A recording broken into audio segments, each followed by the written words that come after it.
We're here. Ladies and gentlemen, welcome to the beginning of the end of the Xenoblade Chronicles Klaus Saga. This has been a long time coming. We are finally going to do it. We're going to talk about the long-awaited Xenoblade 3 DLC, Future Redeemed. And this is going to be a little showcase. It won't be for an individual character or class like we usually do, but instead we're going to be looking at a character duo, a father-daughter duo, if you will. And this is actually kind of fantastic because the synergy that Rex and Glimmer have honestly flows very, very nicely with the themes of Future Redeemed, where the old generation of Rex and Shulk passes the baton to the future generations, trusting them with the future so that they can find a solution to save everybody in the worlds. And honestly, the fact that they synergize so well is so perfect from both a thematic storytelling standpoint and a gameplay standpoint. This father-daughter duo is not to be trifled with. It's exactly what I've been using to get through Future Redeemed. Even though you are more than prepared to do the final boss of the actual campaign itself, there are still plenty of challenges on the way, and this is the setup that I use to make that a reality. So the first thing I want to point out is going to be the characters themselves. We'll look at them. Obviously, because this is Xenoblade Chronicles 3, this means that we have a really high emphasis on team building as a whole. So even though the star of the show for today is going to be Glimmer and Rex, the fact that we need to also emphasize the use of other characters so they can also contribute towards the future. But yeah, so basically the general idea is that Rex is an attacker and Glimmer is a healer, both fantastic roles in a game that has the fraternal badge. Seriously, the thing about Rex drawing aggro like crazy in Xenoblade 2 is back for this game, and it is even more beneficial this time around, simply because him drawing in the aggro means taking damage away from other people that are more vulnerable, as well as increasing the recharge time of everybody else, and potentially even on his self, if that's what you feel inclined to do. That being said though, let's just quickly go over the builds before I talk a little bit more about it. The thing about Rex is that I've decided to assign his arts in this particular order that you guys are looking at right now. Anchor Shot and Rolling Shot, both put together, is a break and topple. Unfortunately, this is Future Redeemed, and unlike base Xenoblade 3, there is no ogre class to speak of, meaning that as you fight against the more powerful enemies, breaking and toppling or any other kind of reaction will be less likely, and in fact, in some cases, impossible outright for the enemy that we are fighting for today's demonstration. That being said though, using it instantly to do a break and topple at the same time is pretty fantastic, not to mention he has a built-in launch art as well. So yeah, if you have a fiber wrap accessory, then you can use that to boost the damage even further. It's really good for fighting against lower leveled uniques, but for the higher leveled stuff, you won't rely on it as much. That being said though, I still like the combination of Rolling Smash and Anchor Shot, simply because it hits so many times and it contributes the most out of all of these art combinations towards the Infinity Blade talent gauge recharge, so it's something to keep in mind. Finally, here we go. The name, the legend, the double spinning edge is back, and also you can combine it with the cross blaze, which I personally like to believe is a reference to Morag or her Azure Blaze. The thing about this is that if you combine them together, you get not to mention high crit rate, but also you can fully recharge the arts that are uncharged on all the other ones. So it's really helpful for just firing off that damage as constantly and consistently as possible. Of course, the double spinning edge, you guys already know what this is, but for those of you guys that don't, it hits twice, and for every individual hit, it recharges by 30%. So if you crit both times, you heal 60%, but because it's an Agnian skill, canceling into it means that you also get another recharge bonus, meaning that you pretty much can spin this indefinitely and cancel it into itself over and over again if you're lucky. Rex has a very high built-in critical rate, so this is more often than not going to be what's going on. And yeah, absolutely fantastic stuff. Dual Blast, I did mention before, it is an AoE launching ability. I also believe that this is a slight reference to Stratospheric Thunder that Zeke had in Xenoblade 2. Not really much else to say. It's a nice damaging skill that looks really cool, does a lot of damage, 400% power multiplier. And yeah, like honestly it's an AoE, so if you find yourself against groups of enemies, then this is your go-to. You will one-shot a lot of people with this if you hit them from the side, if they're weak to that. So yeah, like honestly, whoever designs Rex gameplay-wise for this game is an absolute genius, and you'll really see that with the skills that they've given him. Absolutely ridiculous stuff. I salute whoever did this, because first we got the Raging Flame. I believe this was the equivalent to one of the Flash Fencer skills, where whenever you land a critical hit, you'll get bonus damage up to 150%. Rex's rate of attack is really fast, so you're going to get the 150% max as soon as possible. Then we got the Mithril reference, we got the light speed blade. This is awesome because your critical hits will now ignore enemy defenses, which is really good. And the best thing about this too is that the critical hit damage will also increase by 50 percentage points. But if 50 percentage points was not enough, we also got Flash and Flame, which increases that even further. And so your critical hit damage is going to be through the roof. Not to mention this also increases the critical rate. As long as you continue to upgrade his affinity tree and then you have this all powered up, if you look at the bottom left of the screen, you see that Rex has a flat critical rate of 65%. This is without any accessories. This means that you could potentially give him a headband that increases the critical rate even further. If you ask me, going above 65% is overkill. And you honestly can be a lot more flexible with what you give him for accessories, especially compared to like the second game where you kind of had to give him more critical rate to make him more consistent with Mithra spam. But in this one though, the 65% is going to be more than enough, especially because Glimmer has an art that increases critical rate as well. So that's just one of the many reasons why those two synergize so nicely together. Finally, we got ourselves the Heroic Spirit. This was kind of a weird thing to see at first, but then the more and more I use this in practice, the more I realize this is actually amazing, because you will have no problem proccing this very consistently. So the way that it works is that if an ally gets downed, you are going to have a lot of healers on your team that could easily revive them, but in that small time period, you have yourself an ally that is down, and you will get the additional 150% damage. But then even when they get revived, that's no guarantee that they'll be fully healed. They'll still be at critical damage, so you'll still get the 150% damage. That is a pretty decent window for doing extra damage, and it works so nicely with all of his other skills, and of course combining that with things like enemy weaknesses and all your party buffs. So yeah, Rex is absolutely stacked. He is the king we all know and love. And honestly, it's really easy to build this guy and watch yourself succeed. The nice thing about Future Redeemed is that it's all about gathering resources and then building them up slowly but surely, kind of building them up in a way that makes them powerful in a more meaningful and tangible way every single time. And honestly, funneling things into Rex as a priority is just a great, easy way to make yourself succeed. It's wonderful. Okay, quickly going over the gems, very self-explanatory. Steel Cleaver for the extra damage, Empowered Combo because canceling your arts for more damage is something that Rex is going to be doing all the time, and of course Analyze Weakness. You gotta have this for a guy that has this much critical damage bonus. Yeah, it's amazing. Next up is going to be the accessories. The Warped White Brooch is basically the ultimate Qigong, but in item form, so definitely want to have this for even more enemy physical defense reduction. Then we have the Platinum Jewel. The Unity combos that Rex pushes out is really powerful, and this also applies to the Unity combos that you do in the chain attack. This slot is a bit of a wild card. Today we're going to be fighting against a boss that cannot be affected by reactions, so you can't break, topple, or launch them. So normally I would have the Fiber Wraps if we're going to launch enemies, but since we aren't going to be doing that, I use the Bloody Orb. If an ally gets incapacitated, like I said, that's still a brief window for Rex to do quite a lot of damage.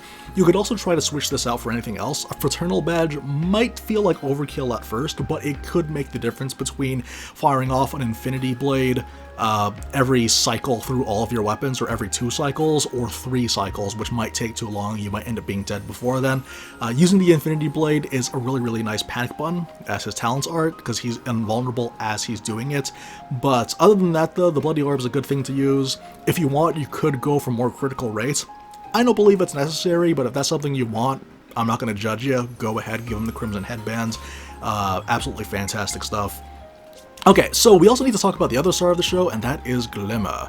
Very powerful healing abilities, this Glimmer, and part of the reason why she and Rex synergize so well is because, one, Rex got that double spitting edge. He's going to draw aggro to himself like nobody's business, so you have yourself a character that can easily heal him, and then after he revives him, go for the full heal, go for the buff, switch back to Rex, and let the pain train commence. Basically what I want to do for the accessories, give him the devotional necklace. This is really nice because as soon as you revive Rex, all of your arts will be available. Fraternal Badge seems like overkill at first, but just because Rex is constantly bringing aggro to himself, pretty much everyone that has this is going to benefit, so definitely want to have that. You don't even have to go all out. You don't have to do the massive Fraternal Badge, the rare one. You could just go for a regular or rare or a non-legendary one, and you'll be okay. Then we got ourselves the Solace Rings. Anything that boosts the healing would be beneficial. Honestly, Glimmer does so much healing as it is that doing a certain art combination is going to fully heal most of the time, especially because Rex doesn't have that much HP to begin with, so he's going to be fine. As far as the tactics manual go, this is very important. I'm going to talk about it when I talk about the rest of the party. As far as Glimmer's gems go, pretty self-explanatory, exactly what you want on a healer. More healing upon revival, and faster revival speed. All very good stuff. As far as the arts go, the most important ones are going to be the combinations, and you're going to be doing the fusion combinations a lot because of the devotional necklace healing, recharging all of your arts at once as soon as you revive. The Garland Hymn is great for healing and increases the evasion for your party members, which is insanely useful for keeping Rex going and allowing him to tank damage even more. Then we also got the Flare Ballad, which I mentioned before as being the critical rate up, as well as an attack up field, which again, Rex benefits from all of these things. I want to quickly talk about the talent art. I would recommend not using this manually. You are going to charge this very often, but the problem with this particular art is that as useful as it seems on paper, the animation is quite long, and the animation is so long to the point that the effects of this particular art only happens at the end of such a long animation, meaning that the healing and the attack is only going to happen so late into the animation that it's plenty of opportunities for the enemy to do damage to your party. I would just go ahead and let the AI do this. So typically after I revive Rex, or pretty much anyone that fainted as Glimmer, use the Garland Hymn, use the Flare Ballad, and then immediately switch as the Flare Ballad animation is going off, and you are well on your merry way to continuing. So yeah, as far as the chain orders go, quickly going over all the accessories for everybody. Typical attack stuff for Matthew, he is going to be our other attacker. I want him to be attacking as often as possible during the chain attacks, and that's exactly what we're going to see here. This particular heroic chain lets you go past the threshold of 100. This is going to be very important for ensuring that we're going to get to 200% bonuses every single round from the get-go. We also have A here, typical support stuff, crystal earrings, fraternal badge, devotional necklace, everything that we need to ensure that we can close out a battle as soon as possible when we build up that chain gauge.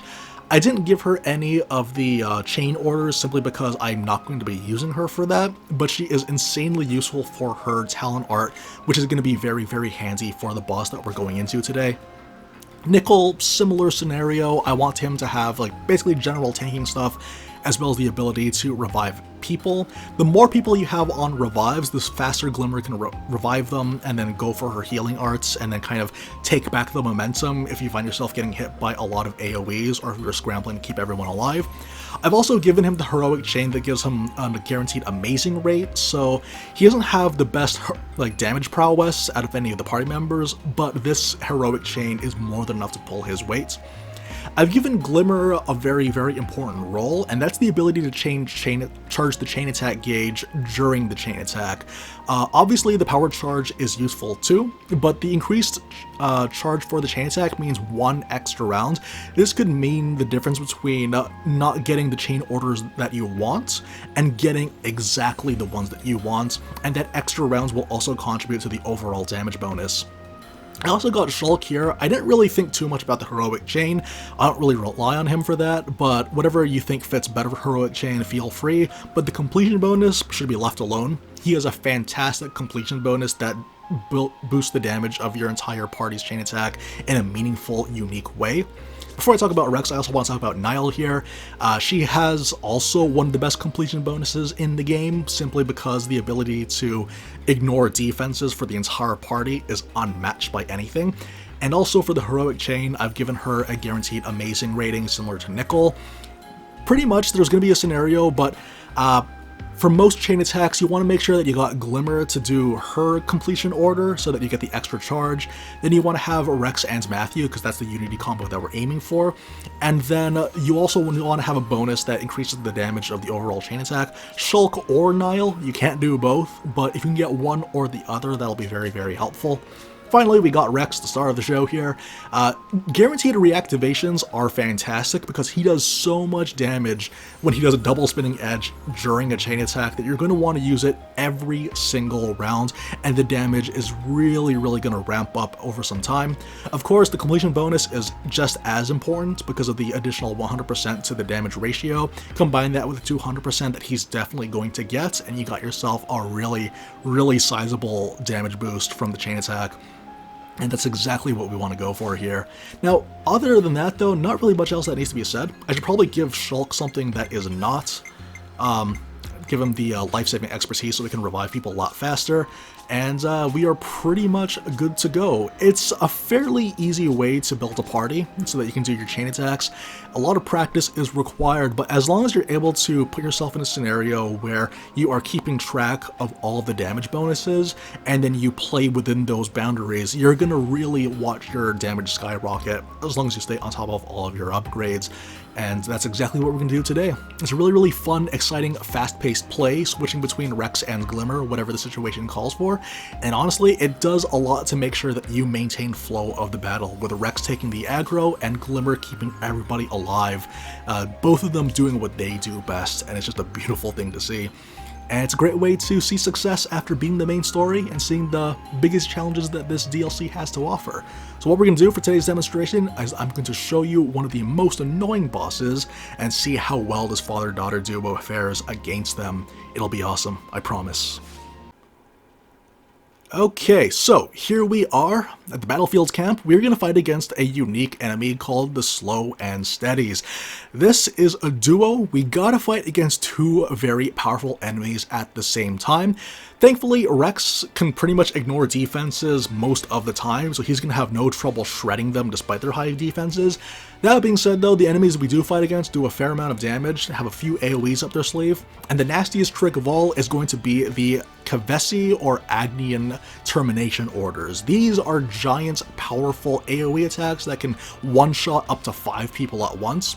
Really, really deadly. It takes a while for them to charge the first one, but then after they fire off the first one, they'll continue to do them after you kill one of the enemies. They'll continue to do the termination orders over and over again until the entire party is wiped. Thankfully, Glimmer is really, really fast at reviving people, and she can heal people very nicely as well. And we got 4 sources of revivals in the overall party too. The best way to circumvent the Agnian or Kavesi termination orders is either to use Ace Talent's art.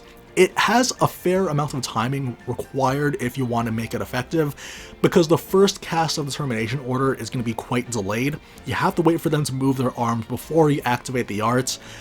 You don't want to do it too early, because if you do it too early, they'll still be charging, and then by the time the vision invulnerability runs out, they'll do the attack and everyone gets hit. But then if you do it too late, the vision won't activate in time when they fire it off, so you really, really want to be careful with how you do that. The other way to counteract the termination order is to do a chain attack properly with proper timing. When you do the chain attack, the termination order will kick off and it's going to lower everyone's HP to 1. This is beneficial for us because Rex does bonus damage based on having an ally with low HP, so it will be a blessing in disguise in that regard too.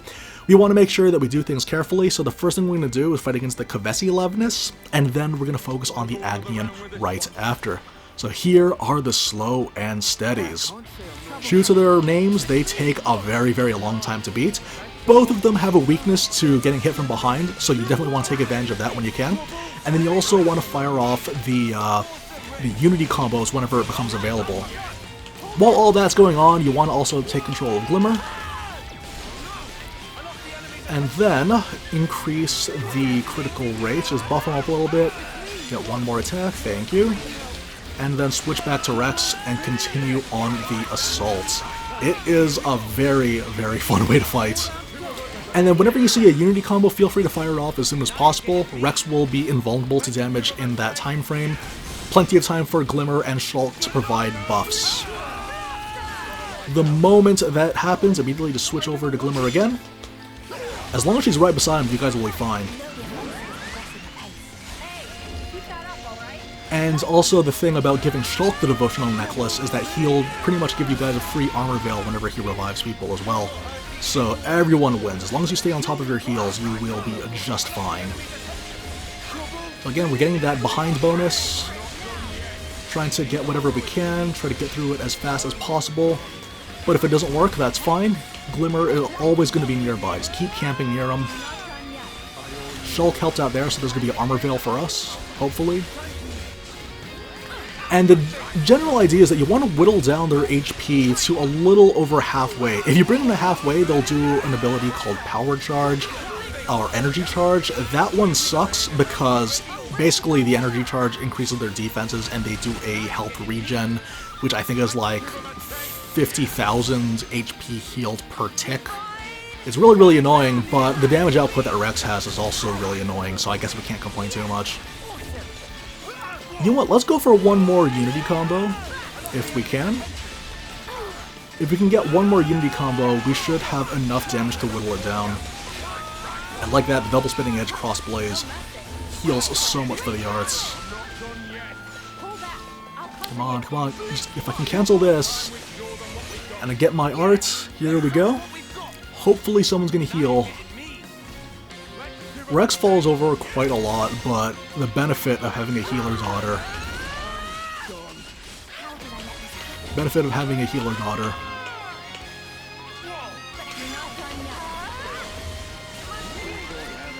Okay, Niall's down. We're gonna wait a little bit for the revive. Make sure you stand behind before you initiate the chain attack, because you want to take advantage of the damage boost.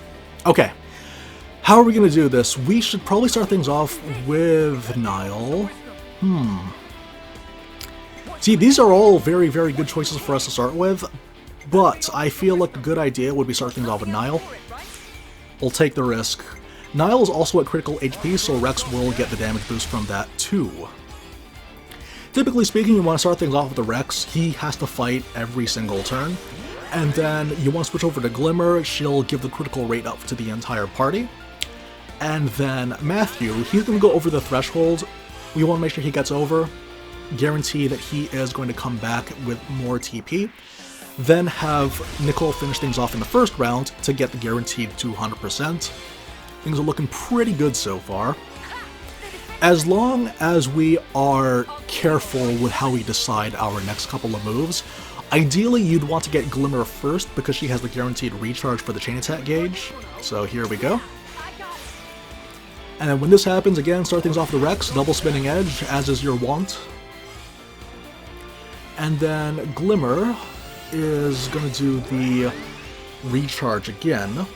The thing is, Niall was standing in an HP regen spot, I believe, so unfortunately, she's not going to be at critical rate, critical damage the entire time. But that's okay, we can still take advantage of other damage bonuses for Rex. We don't necessarily need it. As long as we play it right with the chain attack orders, we should get a sizable amount of damage. Anywhere between 1,000 to 1,300 damage should be more than enough. Alright, next up we need to prioritize Rex or Matthew. Ooh, we get both of them at the same time, don't we? Okay, let's go Matthew first, and hopefully we get Rex next. I really hope so. Okay, so we're gonna go Shulk first, because we have a bunch of characters that can bring over the damage threshold before Rex brings to 200. And again, just refresh that recharge rate. I want the power charge for Matthew because I know his Avalanche Onslaught is going to benefit from it. And of course, Rex coming in. Gonna whittle down the HP even further.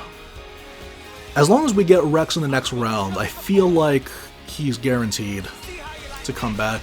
But if we're unlucky, there's still a grace period. We can try it again with another chain attack. Yes, there's our guy. Alright, so in a situation like this, this is not going to be the last round, so let's go ahead and give Shulk the first hit. And again, just have Glimmer critical rate up. And we're gonna have, you know, detonating punch from Matthew to give ourselves as much TP as we can. And then here comes Rex. Let's see how much damage this guy's gonna get. Look at that damage that's starting to really ramp up. This is gonna bring us over to 1000%, and because he's behind, look at the bonus damage we're getting. And with a crit, 1.2 mil, not too shabby. Not too shabby at all. But remember, we also got this coming up, and this is going to be even more. So we're going to take advantage of this, of course. Because this is the last round of the chain attack, we got one more boss to go. We're just going to focus on buffing up everybody. So first we're going to do the Armor Veil, then the critical up from Glimmer. And A has a skill. We haven't used her at all for this chain attack, but I want her to give the evasion up for the entire party. And then Matthew's going to do an attack after this, so give him power charge so that he does extra damage for the next animation that's coming up. And a very, very special secret technique from Rex is, yep, you get it, double spinning edge. Here we go. So because it's behind, this is going to be bonus damage for both of them thanks to the Unity combo passive. Look at that damage, 1 millions. Oh yeah. I really like how that attack also homages the fact that Rex would hold his swords two-handed in the original game. That's really, really sweet. A really nice little throwback. But now this is where things are going to get a little bit tricky. Pretty much what's going to happen is that we are going to spam like crazy until we see those arms start to move. Once those arms start to move, we're going to switch over to A, and then... Okay, I see the meter going up. And there is the vision. Switch back to Rex.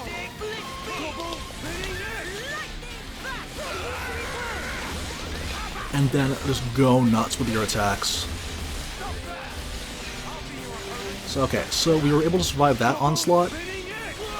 And we're pretty much just doing whatever we can to ensure... When this happens, you want to keep a very, very close eye. You want to keep a very, very close eye on where Glimmer is standing.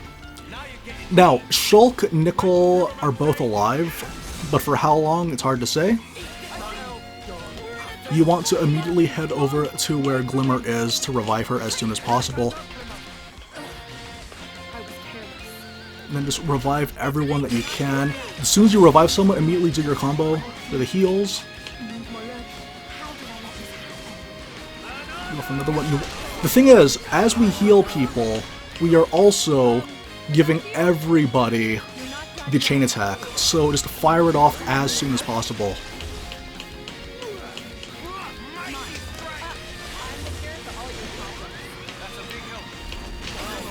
Oh boy.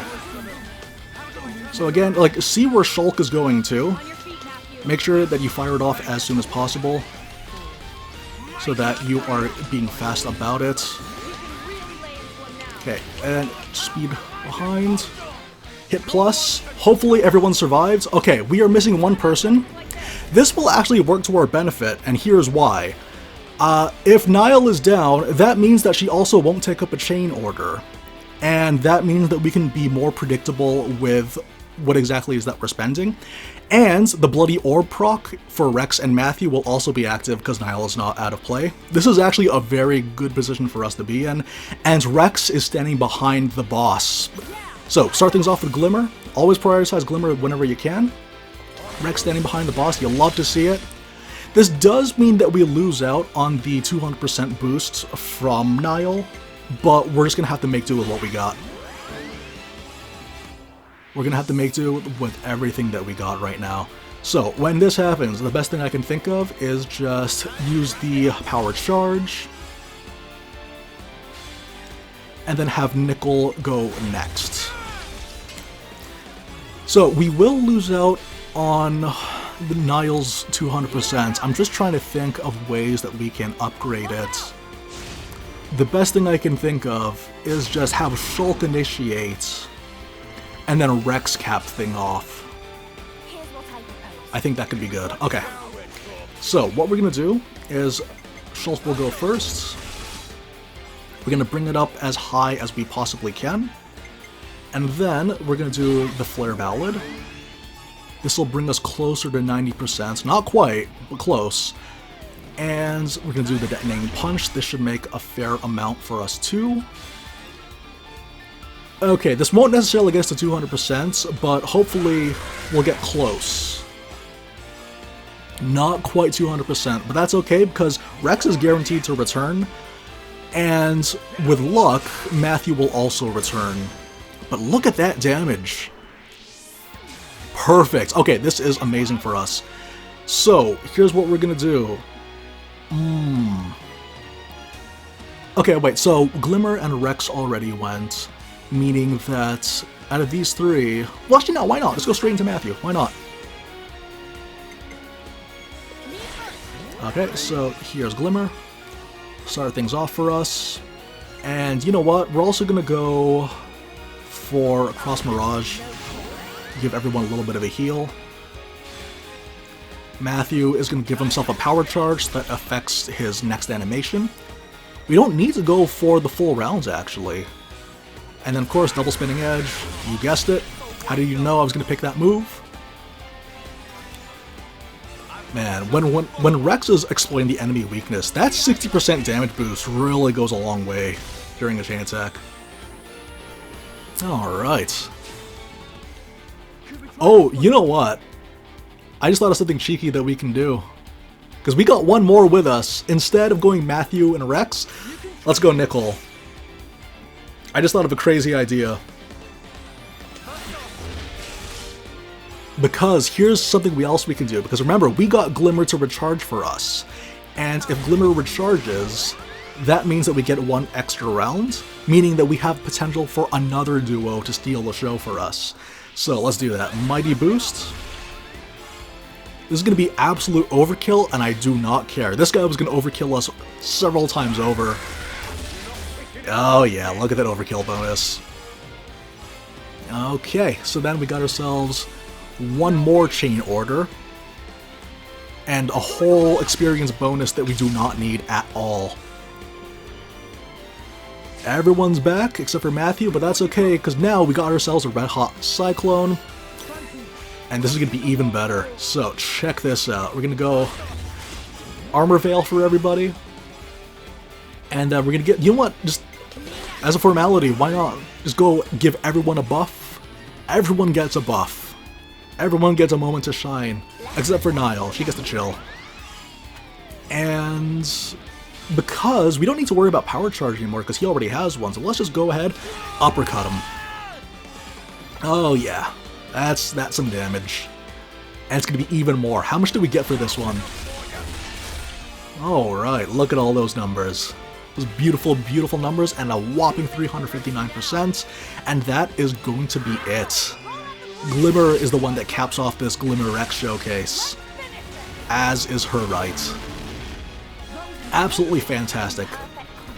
Okay, but yeah, that pretty much like sums it up though. I mean, constantly switching between the two characters, like you saw, with all of those Agnian termination orders being fired off rapidly over and over again, it's really, really fun to frantically run around and revive people using Glimmer. Healing in general in Xenoblade 3 has a lot of fun, so it's no surprise that a character like Glimmer can do really, really, really well in future redeems. And honestly, having this synergize so well with her dad, it's just a really nice piece of like gameplay story integration with the fact that their bonds are very, very strong, whether they realize it or not, or whether she realizes it or not.